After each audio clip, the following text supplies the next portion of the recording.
thought United had lost 4-0 at home to Exeter City this afternoon. Love it. Open wide for some soccer!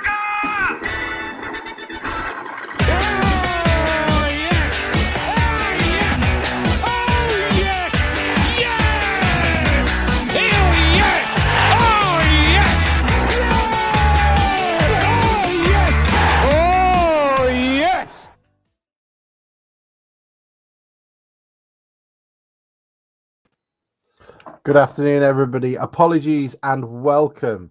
It should be welcome and apologies, really. My energy levels are in the toilet. I've just watched the most boring F1 race in the history of mankind, and I slept through about 3/4 of it. So I am nowhere near the excitement that you would expect, but I am joined by men who will certainly raise the level. Tom is down there on the south coast of Hampshire. Tom, how is everything your end? Very good, thank you. Good. Yeah, got to sit in comfort and watch the match, or did you have to, fork out 85 quid or whatever it is now to watch BT Sports subscription? I watched it in the pub with my mum and dad, who were down visiting. Nice one. Good. Did they enjoy Pompey? Did you go to Gunwharf Quays? We only briefly walked through Gunwharf. It's a bit of a cattle market at the minute because everyone's started frantically Christmas shopping, and I can't be asked. Yeah. What is everyone just buying broken Cadbury's chocolates? Because that's the only thing that I think I ever buy from that place. Well, everyone, there's like a little bit that of might say more about me. Christmas sort of grotto thing going on in the middle of it. So there was loads of people at that. Please don't tell my wife that. Great. Ian is joined with us as well. A man lucky enough to have been in the glow of Blundell Park's ever diminishing lights, like a man getting shorter with age. How is everything? Did you enjoy it? Was it a relatively nice evening? Yeah, it was good. It was good. Thanks, Alex. I'm just slightly perturbed by your introduction of me there, and a man getting shorter with age. I was talking more about the floodlights rather than yourself. But I'm slightly worried. I've chosen a really bad image. I'm doing my best to pick an image from every game that we play. And this was going to be of the fan zone. And we liked it because it had Doc Beers in the background, who are always obviously a lovely sponsor. But I can't. If I get rid of Ian, Tom, it might show you a second. There you go. Did it there? You can see now it just looks like we're in a queuing at I don't know. It looks like a refugee camp, if I'm being entirely honest. But that's probably doing it the fan zone a disservice. It was an entertaining weekend, at least, of football. Ian, you were there. What were your thoughts, without sort of being poisoned by the thoughts of Adam Virgo and whoever the other commentator is? I don't know what his name is. Thought in the main fairly comfortable. Couple of weaknesses that have been evident over the last few weeks in terms of sort of crosses going into the box and bits and pieces. Still missing McAtee up front, as you'd expect, but Sousa was causing some problems for most of the game. It wasn't an overly pretty one, but it was more about just turning around 4 defeats on the bounce, really, I guess. We'll introduce Bruce in a second, but Tom, you made a very important comment once when we were at Maidenhead that said that your Darlington fan friend said that Enrico Sousa would both entertain and infuriate in equal measure. I don't think he was that wrong with his assessment. He was pretty stunning on Friday. I don't know what you thought of it, but I assume he was shooting with Toblerone boxes rather than football boots. Yeah, I think we've seen him do that a few times this season where he breaks into the box, having beat maybe a couple of players, and then manages to hit Rose Ed and undo all his good work. Sadly, he did that again on Friday night, didn't he? Did that go for a throw? At least he's getting into those positions. Let's give him some credit. What was there? I think he broke a mast on a ship on the Humber, Alex. Oh, was it really? That's why we can't move to that ground on the fish dock. We'd be causing all sorts of problem in marine traffic.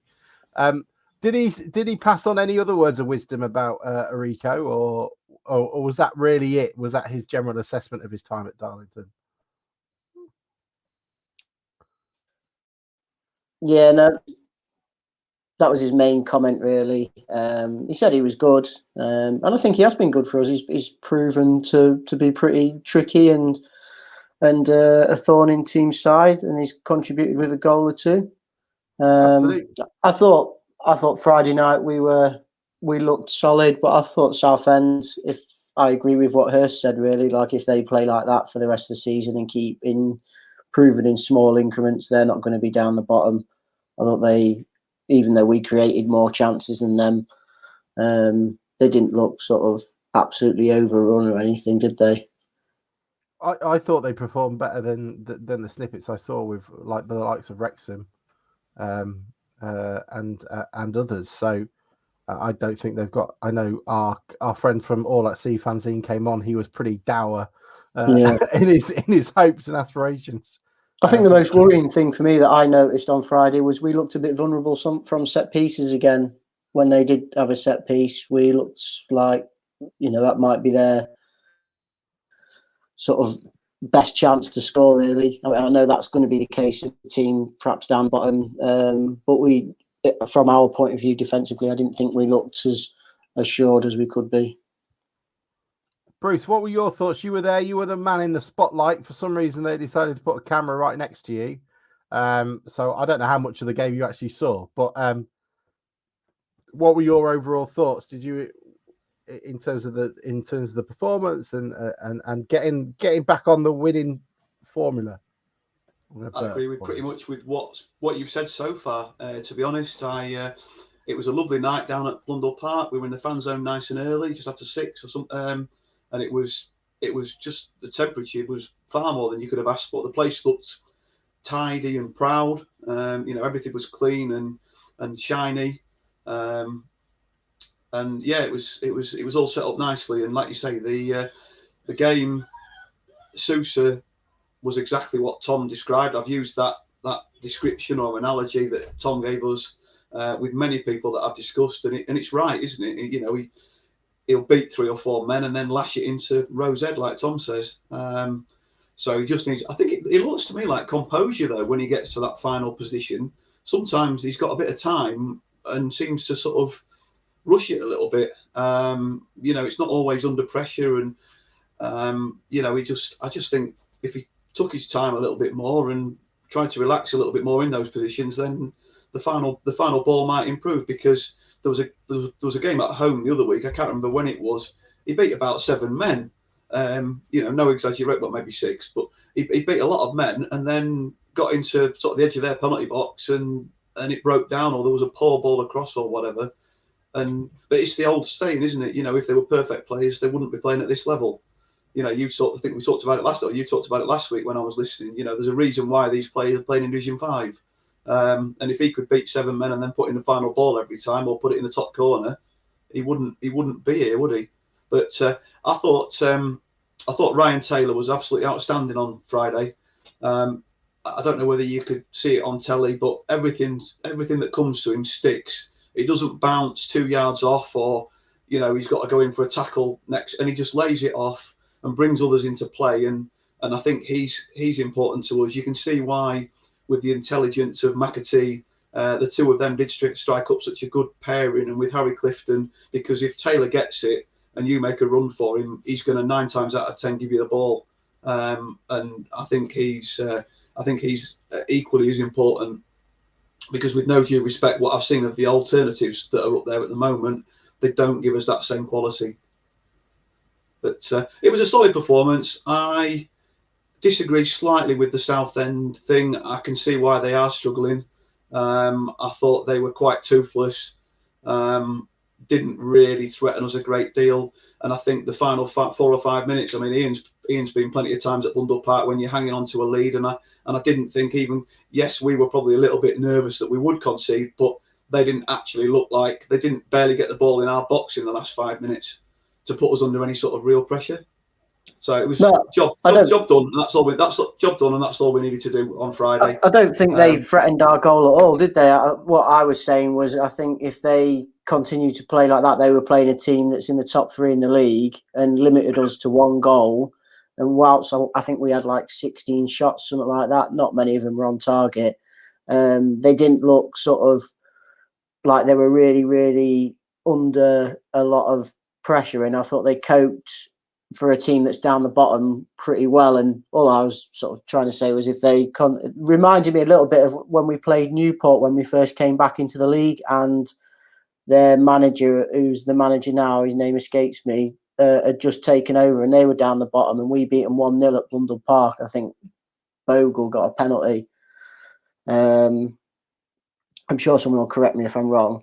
Well, they were like another team. You thought, oh, well, they look like they were a better team in that. That's all I was sort of saying about Southend. Really. Like if you compare them to Dover, for example, I thought they looked a lot better without being like a brilliant team than Dover. And if they can continue to make small improvements, they probably won't be at that end of the table the next time we play them. It'll be interesting to see where they get to. I thought there was a couple of decent performances. We've spoken about two of the players already. I guess one of the reasons why you can see we maybe miss McAtee is Taylor was imperious up top. At times, both on Friday and previously, he's looked very isolated. And when you push Clifton to the wing, and he's not sort of been able to tuck in behind and be the guy to lay it off to. Though that he can hold the ball up, but sometimes there's very few options for him to lend it off to. I don't know what you all thought of it, but I thought he was brilliant, and you can see why we need McAtee there, and I can see also why. I mean, it's worth. I put out a tweet afterwards, and it's me who does the podcast, saying, "Look, it was a good win. It was good to sort of get back onto it and get rid of the 4-game losing streak." But it wasn't a perfect performance, and I don't think it was the perfect response, even though Matt Dannett, our good friend, decided to throw that bait out there for his own entertainment, I think. And I don't know. I think some fans can sometimes sit in one camp of either we win, we're going to piss the league, or we lose, everything's awful, rip it all up, throw Lenny into the sea, and throw Hurst into the Viking longboat with him. But I think performances are key, and I was probably happier after the defeat at Notts County than I was watching the Southend one, even though the results were obviously entirely the opposite. I thought it was a half decent performance back then, and that's kind of what I look for. I didn't think we looked as imperious as we did then. Bruce, you keep putting your hand up like a child wanting to go to the loo. No, I was just being polite, mate. I didn't want to just start talking while you were talking, but no, I'm with you a little bit, and I think that's why we'll come on to it later. But I think that's why Tuesday's key, because we've got to back that up with another result now. It's no good in isolation, but I agree with you slightly. The performance was solid, and the result was what we needed. And all weekend I've been quite happy with because we won, but we do look a little way off where we were a month ago at the moment. And I thought what was quite slightly alarming was the first 10 minutes, we absolutely flew out the blocks, but we only really had it for 10 minutes. And then we sort of dropped back to playing at the sort of pace that we've been playing in recent games. And I just thought they looked there for the taking. We got a free kick that was nearly a penalty right on the edge of the box, and we just sort of dropped. We just seemed to drop that intensity and lose it quite quickly. When perhaps a month ago we'd have perhaps gone for the kill and we might have ended up more like a Dover score. Tom, what did you want to ask? I think that's where McAtee makes a difference for us, isn't it? When he came on, he clearly gave the crowd a big lift, and he just does bring that natural intensity through his own game. He really pressures players from the front, and that seems to encourage everybody else. I don't think we've got many other players in the team who just sort of naturally do that as part of their game. And McAtee's been out for about a month, so it's probably no coincidence that intensity has gone. But it was great to see him coming off the bench. Hopefully he can kick on and catch up Tishmanga, who's on 16 goals for Chesterfield, which is almost half of all their goals this season. Hang on, let's do the maths. I'm getting the calculator out because he was sold to them from Boreham Wood for what? £250,000. Divide that by 16 goals. He is currently worth £15,000 a goal. So actually, that sounds quite reasonable. It's that is 18 seasons of Matt Green, I guess is another way of describing that. It was, there's not much else I can really talk about the performance. I thought Clifton and Fox played all right. I thought they were really energetic, but they didn't necessarily bring that intensity you were talking about with McAtee, Tom. I'm slightly worried with the balls. There was quite a few errant passes going around. It felt like everyone was a little bit. Do you think it was nerves, like trying to make sure that everything was going right? It felt like the ball was a hot potato at times. I don't know if anybody else caught that. Bruce and Ian watching the game. Maybe it's from our lofty advantage of a TV camera. Possibly a bit of nerves. You know, at the end of the day, we were coming off the back of a bad run, even though you've mentioned maybe performances have been better at times in that spell. But also, I think a little bit was trying to get some of the intensity into the game that's maybe been lacking at times. I haven't been to a couple of the away games recently, but the criticism I've seen most of the time and heard from you guys is that it's been slow and pedestrian, and we've not been moving the ball quick enough. So perhaps a natural effect of that, of trying to move the ball quicker and get it round, is that passes are maybe going to go astray a bit, because as we've mentioned with Sousa, there's a reason why we're playing at step 5 at the moment with these guys. And if every pass was bang on, then these guys wouldn't be playing for Grimsby at the moment. And that's not a slight on any of them, because we, you know, at the end of the day, we love them all. There's no Matt Green around for Alex to kick while he's down. So I think he's got to stand up first. Yeah, I think it was just an attempt to try and get a bit more intensity in our game, and naturally, as I say, it's always going to have a risk of going at a bit errant or not quite working as you want. But you need to have that level of intensity and keep it going for a while to embed it as a standard thing within players. We've got to remember as well that everybody pretty much in this team has come together this summer. You know, we look at a lot of teams when they go down. How many teams have gone straight back up? I think Bristol Rovers were the last ones, were they? Yeah. Many others, even before them. I think Oxford was Lincoln City and Carlisle United. Is that early 90s when they did that as well? So Lincoln did it when they were the only team that stayed full time, and it was 1 up, 1 down. And Carlisle United did it under Paul Simpson via the playoffs. Yeah, so, you know, at the end of the day, there's a reason why teams struggle to come straight back up. And one of those things will be, literally a lot of the time, you're throwing a brand new squad together because you've got rid of the dross that's got you relegated in the first place. I think, probably only 3 players were in and around the squad last year from the start of the season last year that were started on Friday night. So to be expected to a degree. Do you know what? I maybe have to throw up my hands. Matt Green is now at Linfield, the most successful club in European football. And he has scored 4 goals and he's averaging, apparently, I assume the BBC stats are buggered because he's got 100% goal conversion and shot accuracy. So I assume unless they play with bigger goals in Northern Ireland, that wasn't the case when I was last there. I guess the other question I had around it was, I thought the bench was quite an odd one. We had 3 defenders, so I think it was Revan, David Longking, and Towler on the bench. By the way, I thought Pearson stood in quite well. I don't know what you thought. I thought him and Waterfall, it was more of a backs to basic performance, but I think the 2 of them were struck up a good, strong partnership. Bruce? Oh, I was just going to say that. I've just written down Pearson. Yeah, he was solid, and we said before the game that Hurst had obviously done his homework and looked at them, and they've got that. Was it Murphy up front? He looks a right shit house. But we'd obviously decided that they didn't have a great deal of pace up top because we quite happily, you know, rested Towler and brought Sean Pearson back in. And like you say, he was everything you'd expect of Sean Pearson. And I think you saw in the interview afterwards, or you heard in the interview afterwards, didn't you, how much Hursty thinks of him as a player and also as a person. And he did everything that it says on the tin. Ian Waterfall headed everything. He was vocal.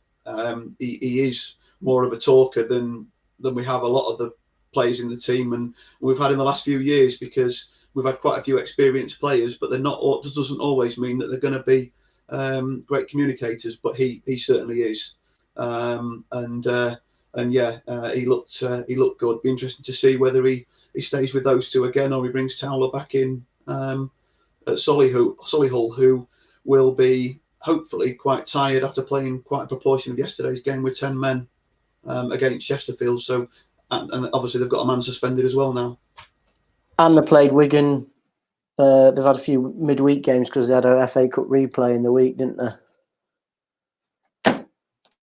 I was going to say if it was at home, at least we could say Jamie Osborne might not play very well because he doesn't like being here. But I think that's unfair. But he'll be obviously coming back to haunt us on Tuesday. We got no one from Solihull Moors on. I really did try to get someone. I even went on Twitter to try and get someone, but I guess this is a problem we have in non-league, trying to find fans to come on. There was barely even an internet sort of hashtag for them. In Tom's expected absence, Alex, I've actually done some preparation on them, and you'll be even more disappointed when you find out that they've got no one on when I come onto it. Oh, that's shocking. I mean, to wrap up the game on Friday, all very well and good. Enjoyed it. Back into it. Third in the league. Obviously, we got Bromley, and who's the other guys underneath us that have got a chance to? Is it Halifax? Looking at nodding heads to agree that have got a game in hand on us. But third isn't too bad at all. Only one Moneybags team is above us, and Boreham Wood can continue to go against expectations. They are absolutely phenomenal. It'll be interesting to see what they're like when we play them. Exactly. Yeah, looking forward to next Saturday. Just hope we can get some sort of result on Tuesday, and I think. Oh, can we just mention the crowd as well? Because I did expect it, as I put on our chat group earlier, but I thought 5,800 with over 6,000 tickets sold on Friday on telly just shows, like you've said, tweeted plenty of times, and we've said before on the pod, people are forming habits, and also the people that aren't so sure. If you only do go at home and you don't go away, then you've seen us win every game apart from one unlucky defeat to Notts County, which was a smash and grab. So I did expect it, but I was pleasantly happy to see that the crowd was decent again. And if we get a result Tuesday, I would hope that we would be seeing the same sort of tweets that we were seeing before from the club. That I know the Osman this time, but it wasn't needed. But hopefully we'll be selling out the home ends again. It's just nice to have the option, isn't it? And I got to say, look, Blundell Park looks phenomenal, absolutely packed. And Chris Hargreaves, as always, was singing the club's praises on BT Sport. He's a one-man ambassador at times. They said all those, he said some really lovely things about the team and the way it's going. There's also, I think Lloyd Griffiths did a podcast with, who's the homeless bloke from 8 out of 10 Cats. He did a podcast with Joe him. Wilkinson. That's it. Yeah, he's done a podcast with him this week, so that's well worth listening to. He talks about town as well. That came out. I mean, it was a good one. Did anybody else get to listen to Jason's interview shortly before the game as well? He was having a quick chat with Matt Dean, talking about the sites. One of which was Barrett's Field, which does that include Scather Baths for those of you not initiated? Yeah, Barrett's Scather Baths. Sorry. No, you go, Bruce. I would imagine that they've just. I mean, you've probably seen it since, but they've Tom's died. They've grassed over it. Barrett's traditionally is behind it, but there's two accesses, aren't there? There's off Wheelsby Road, and there's also, you can't imagine they'd want a lot of traffic turning down there off. I don't know whether that's Scather Road or Waltham, whatever that is, Scather Road, I guess. So you would think it would be accessed from Wheelsby Road, but yeah, there's quite a lot of land there, and it has been in need. And I mean, it's central, and it's sports pitches already, but very, very run down at the moment. I don't know what the tennis courts are like down there nowadays, but they used to be quite good. We don't need them. But apparently that was one of the sites proposed for the training ground, and I think there's been a couple of others as well. But he was talking about, he said it was one of the sites, but not necessarily their first choice. But they're still looking at something quite central to the town. So it's nice to see that they're really thinking about the community. As always, comes across wonderfully impressive and such, and talking quite positively about everything that's been going on. The club should hopefully look at becoming a B team, a B corporation sometime next year. But it's well worth a listen to. I think Humberside produced a link to it. So if you want to go back and have a quick listen, looking at a couple of signings in the new year, and money is available to Hurst whenever he needs it. And it kind of freaks me out a little bit that you can kind of go and buy anybody you want at the moment, as long as clubs are willing to let them go. But I guess the problem he has is clubs aren't willing to let people go at the moment, and we will have to wait till January, just like everybody else, because that's when people will become available and clubs will be happier to take a risk. He talked, didn't he, about making losses. They fully expect to make losses this year and bigger losses next year.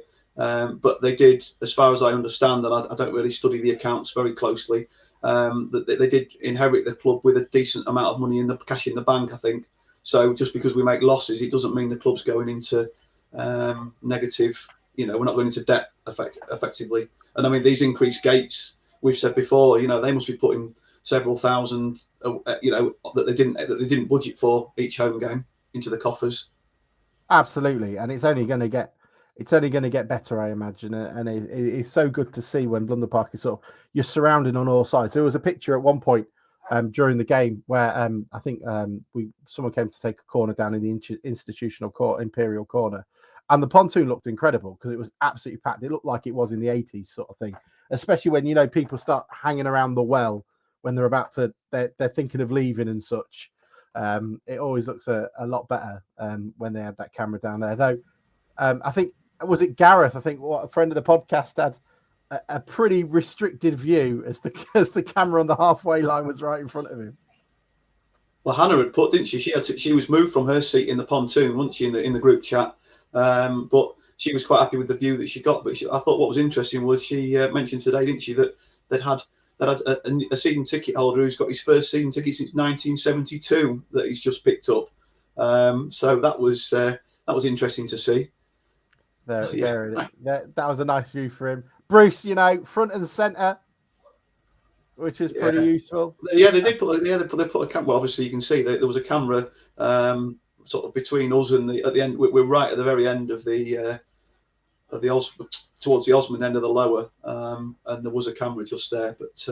But yeah, we'd had a few pints in there. Yeah, it was good. It was good night, and it was good to get 3 points.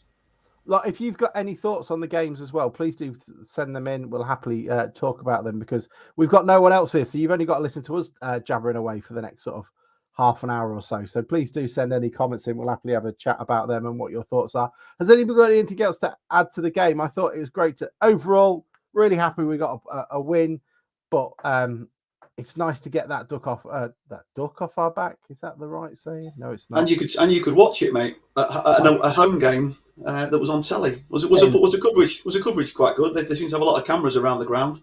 Yeah, it was okay. It just looked relatively professional, as it does. But it's a proper conference coverage, isn't it? Like, was it not Premier Sports? It was not Premier Sports. Adam Virgo, I don't think he likes us. He's always a bit negative about Town whenever I listen. Maybe I'm just too rose tinted, and he doesn't fall on his knees and say, "Look how magnificent this is." But it was nice, and it felt, because it's Southend, you feel like you're playing a proper club. And credit to the 200 or so fans that made the journey up. It's not the couple of seasons they've had must be so shit. And to still bring a couple of hundred on a Friday night is worth it. And we can't wait to welcome 200 fans from Boreham Wood as well on the Saturday. They'll probably, I imagine they'll bring more because it's, a weekend. Do you want to know why Adam Virgo doesn't like us? Why doesn't he like us?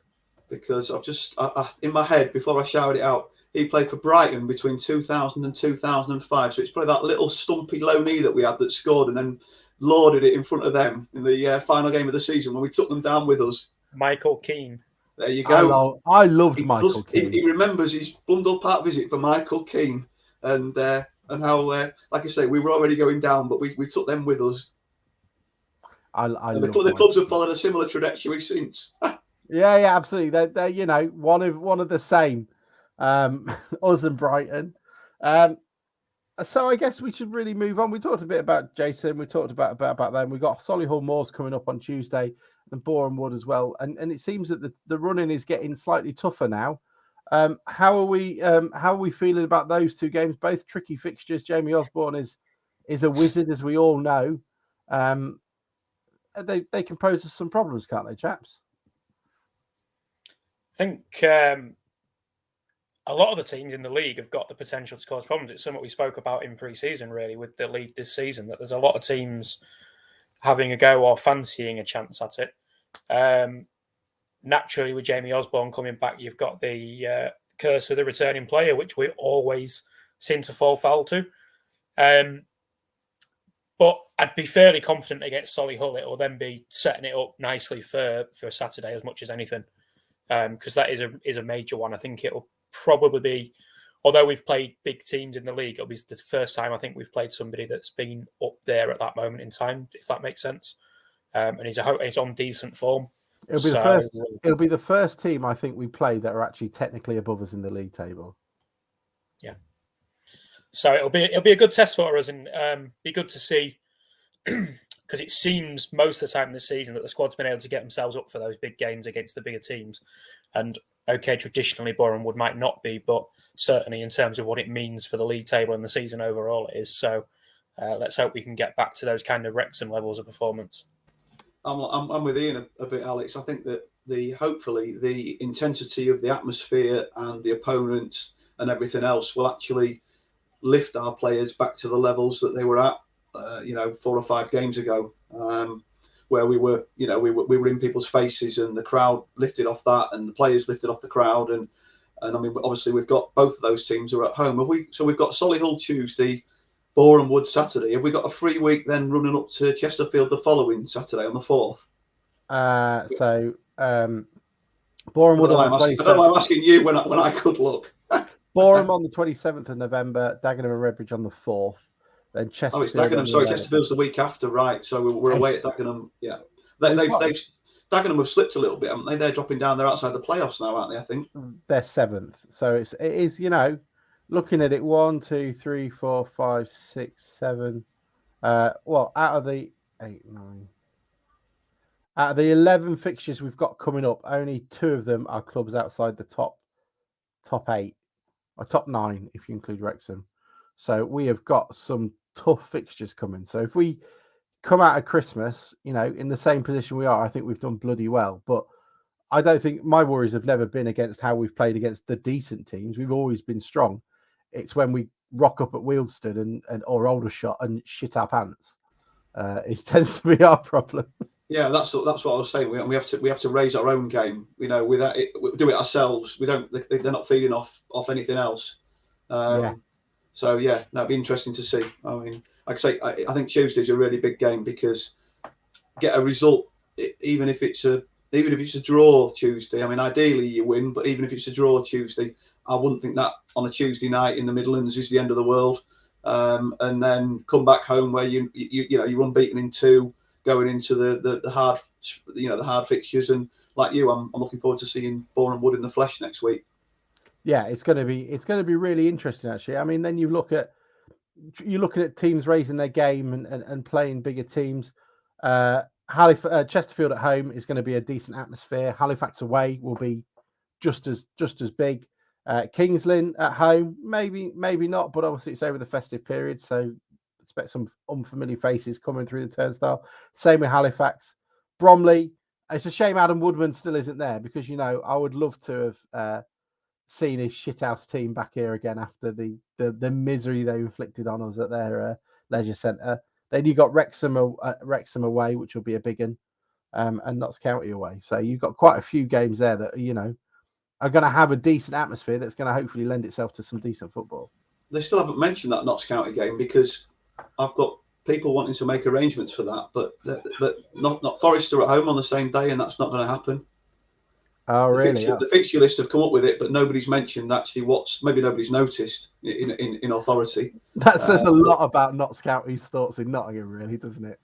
Yeah, but apparently I think Forest are at home to Coventry or somebody that day. You can just see that they're just not going to have. I mean, literally, you're over the West Bridgeford Bridge, aren't you? And that's all there is between the ground, if that's what the bridge is called. But it's not far, is it? They're not going to play on the same day, and you would imagine that the lesser club will have to move their fixture. So we'll probably end up on a Tuesday night in Nottingham at some point, I would have thought, or the Friday before. I'm just having a look at the fixtures of the other team in Nottingham as well and seeing if there's anything on that night as well. Because if the ice hockey team are playing Sheffield Steelers as well, there'll be another 8,000 people wandering around the city centre as well, because that's always quite well attended. Let's have a look. 5th of February. They're playing Glasgow, so it won't be as big, but it's always a half decent one. It's going to be interesting, I guess. I mean, I'm really looking forward to it. McAtee coming back.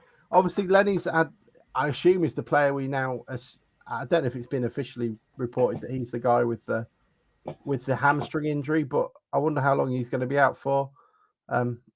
It's we can't really suffer many more, and we were talking about it with old Scannell and Grant. They were on their bench a couple of weeks ago. Have they sort of gone back a little bit, given that they're no longer, Hurst didn't opt for having any, just Papagra on the bench? Did that concern any of you, given their histories? Grant probably a bit unfair. Well, it is and it isn't. I can't really say too much about Grant and his history. I know there was mention that he maybe has a couple of niggles every so often, but this seems to be trundling on for some time now, because is it getting on for 5 months now he'll have been out for? Yeah. 5 years, mate, I think. What, for Grant? Oh, sorry, no, I thought you said Scannell, sorry. No, sorry, mate, no. I think Grant played in the game against Rotherham for the first half, and I think that's the only time I'm aware he's been on the pitch for us. Played Scannell, against Clee, didn't he? He did, yeah, apologies, yeah. Scannell, for me, it still strikes me as a slightly odd decision by Hurst to telling me he had potentially a future, if I'm brutally honest. I'm sure Scannell isn't an extremely good player. You don't play regularly for a championship side and not be a very good player, and it's not like years have got to him in terms of raw age, but just in terms of how much time he's actually spent on the pitch over the last 5 or 6 years, it seemed a strange one to tell him that he had a potential future at the club and to stay around, because honestly, even last year when I was talking to a friend about him having signed, I said I'd be surprised if he got more than 15 games, and it's not looking like he's going to get anything close to that this year as well. So it might be. He's going to be running towards. He's going to be running towards us at Wembley armour loft, isn't he? Yeah. As you say, there's got to be something about him that Hurst likes, and the fact that he's persevering with him, because he doesn't tolerate fools, does he? And I think no. I think he would, like you say, that there were plenty that were shown the door that were not even given a sniff this season. Alex's mate, he never even got a look in. And you just didn't even get a chance. You're not training with us. You're not. You're just out. You just get yourself gone. And Scannell, he must see something in him. All the reports from the training ground are that he is an absolute wizard. He is a level above. So that's probably why. But it'll be nice to see it.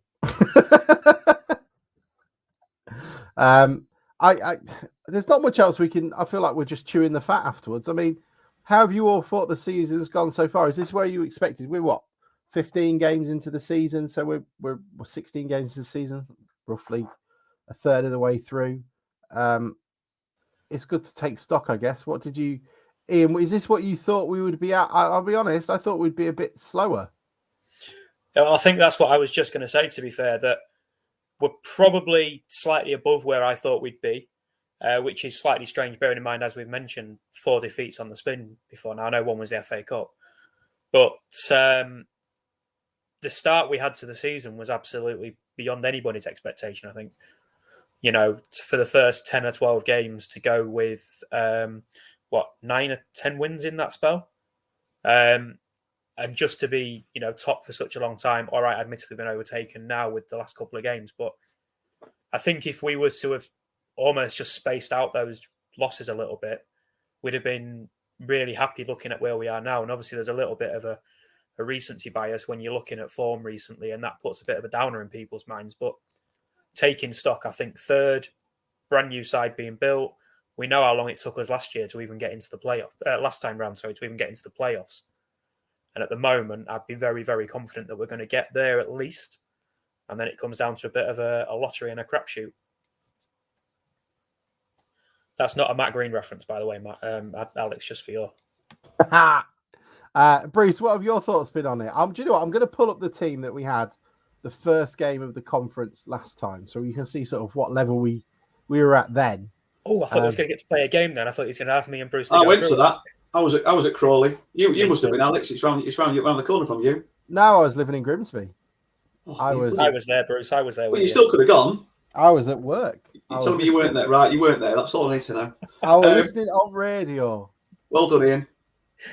Yeah, Cheers, that was a smash and grab though. We didn't deserve that 1-0 win. That Lee Peacock under the wall, wasn't it? The new bloke that lays down behind the wall would have scuppered that one.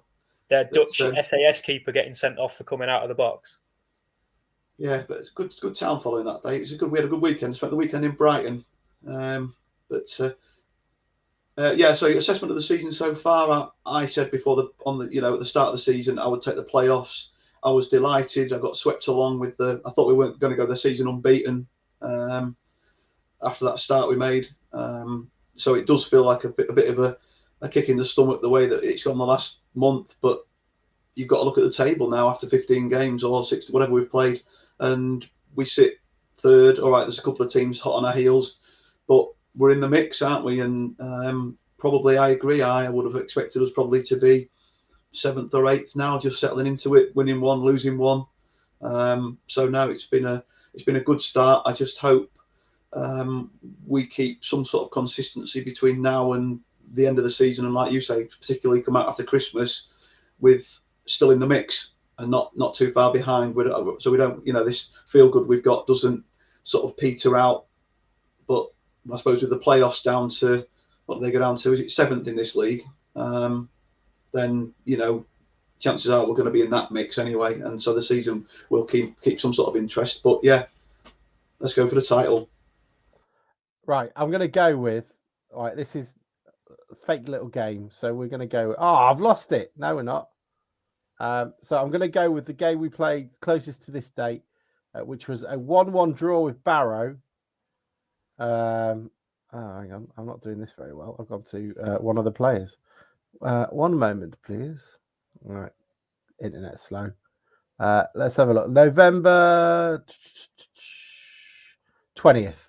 1-1 draw with Barrow. Right. Can anyone name the team in the 1-1 draw with Barrow in 2010? In goal, who have we got? Kenny Arthur. That's right. Then, Bruce, pick one of the defenders. There are 4. Lee Ridley. Yep. Ian. Stephen Watt. No. Kempson. Kempson's one. Yep. Bradley Ian. Wood. Yep. And the last one? Was he centre back? Yep. Still playing today? What, for Grimsby? No. No. It's a shame because I thought it was all right. Played at the back with Kempson. Oh, it'll be Stephen Watt. No, we said him. Boston. Rob Atkinson. Atkinson. Oh yeah. Then in midfield, go on then, Ian. You can have your first one. Not the guy who scored against Barnet came from Blackpool. Mark Hudson. Yes. Bruce. Did we have Rob Eagle then? We did. Yep. 2 left. I don't think you're going to get one of them. So Did we have one of the young midfielders playing a bit then that had come through the ranks? Thanodge? No. We're not allowed to talk about him for legal reasons, aren't we? Oh, sorry. That's all right. No. Yeah. Ian, can you think Coulson? of? Coulson's one, and then Andrew Wright. Oh, from Scunthorpe on loan. Yes. Used to wave his hands a bit to make himself look bigger if anybody ran towards him. That sounds like my. Should have played in goal. Up front, Rob, you can go first. Bruce, Rob? sorry, Bruce, I'm looking at Rob Eagle's thing. Bruce, you can go first.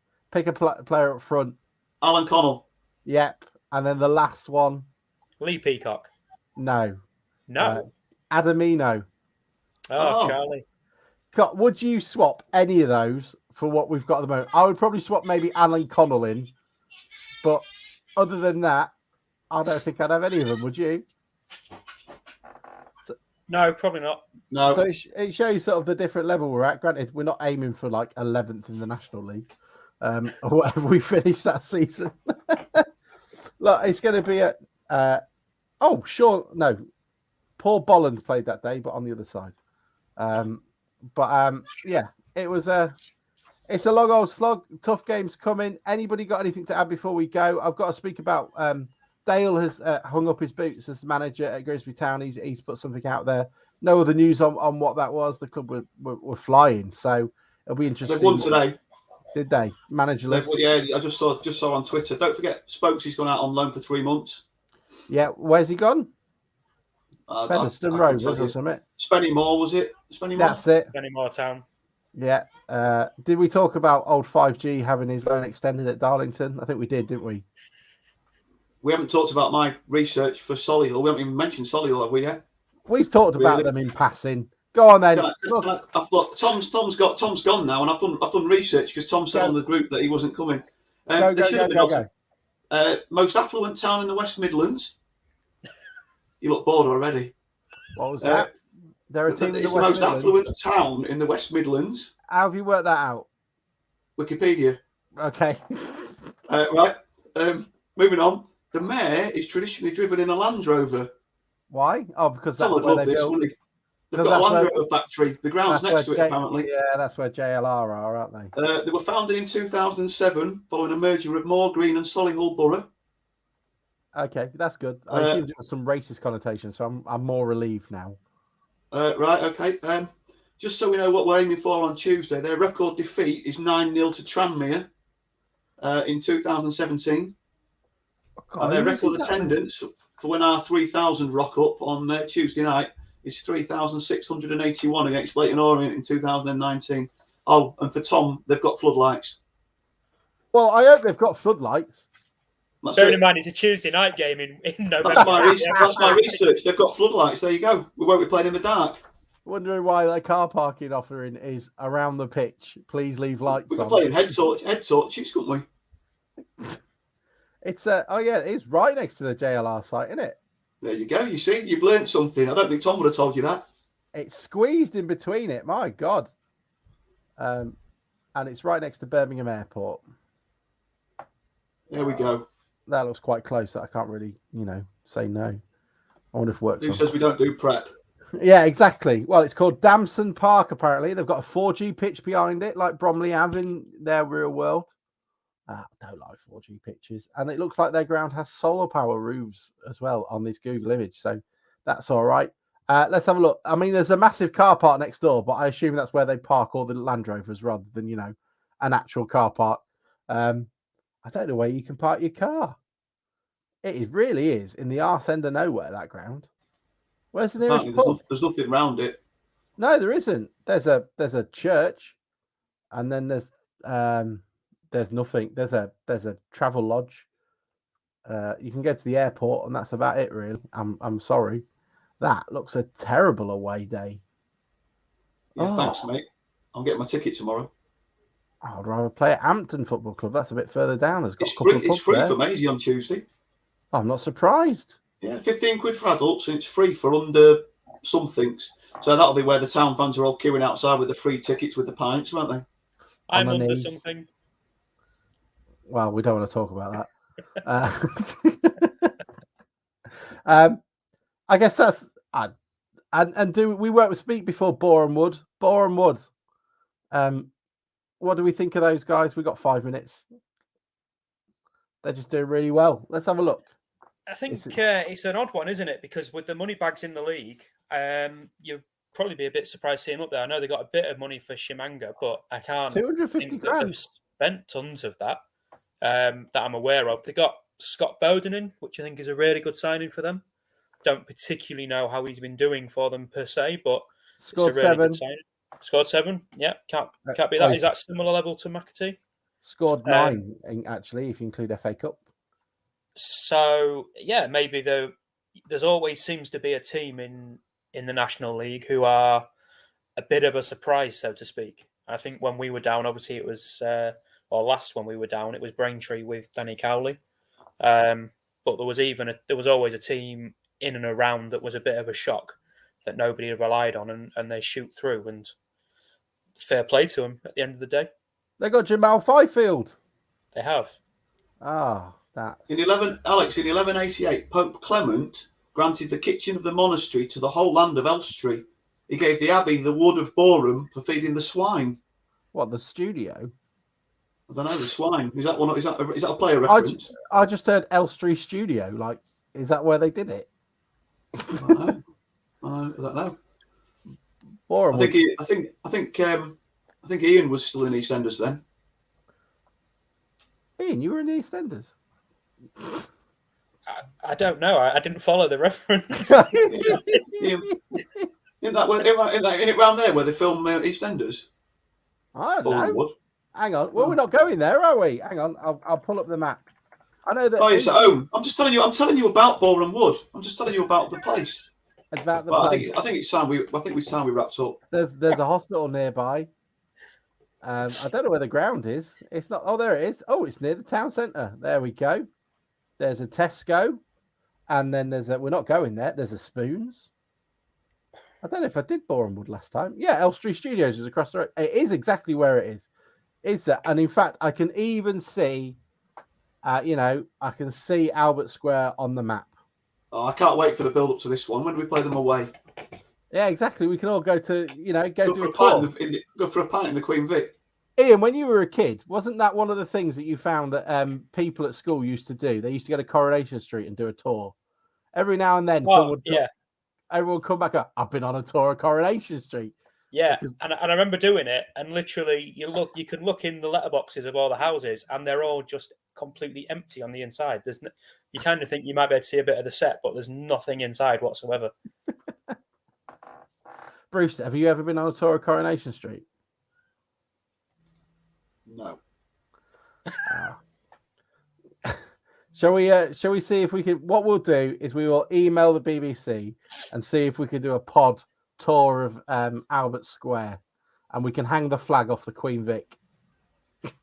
We need to try and get one of them stickers that the lads post around, don't we? One of the town stickers in the bogs of the Queen Vic. The only problem is that if we stick our name on it, they know who did it. Yeah, I guess so. And Holby City. They do Holby City there as well. I've just seen that. So we can do it not soon. They don't. My missus was moaning. That's finishing, isn't it? Oh, I don't know. Yeah, well, they do it there. So we've got lots of things we can do pre-Boreham Wood, which we are not playing until. When do we play Boreham Wood? Hang on, let me find out. When do we play Boreham Wood at home? Away, sorry. I think it's not. I think Tom's gone. Yeah, Tom will be going. Look, you've left them alone. We've only got 11 people watching now. Apparently, everyone's turned off.